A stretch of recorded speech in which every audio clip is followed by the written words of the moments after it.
जंगल में एक छोटी रंगीन तितली रहती थी जिसका नाम बटर था। वो हर फूल पर नाचती और सबको मुस्कुराहट देती थी। एक दिन उसे एक शर्मीला बकरा मिला जिसका नाम गोगी था। गोगी ऊंची चट्टान पर चढ़ना चाहता था ताकि वहाँ का खूबसूरत फूल खा सके, मगर वो डरता था कि गिर न जाए।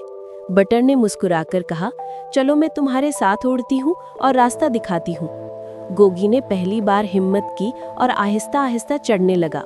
बटर उसके ऊपर उड़ती रही और जब भी गोगी डगमगाया उसने अपने परों से हवा का झोंका दिया ताकि वो संभल जाए। आखिरकार दोनों ऊपर पहुंच गए। गोगी ने फूल खाया और बटर ने सूरज की किरणों में नाचा। दोनों ने एक दूसरे को गले लगाया जितना तितली और बकरा गले लगा सकते हैं, और वादा किया कि अब वो हमेशा एक दूसरे के सबसे अच्छे दोस्त रहेंगे।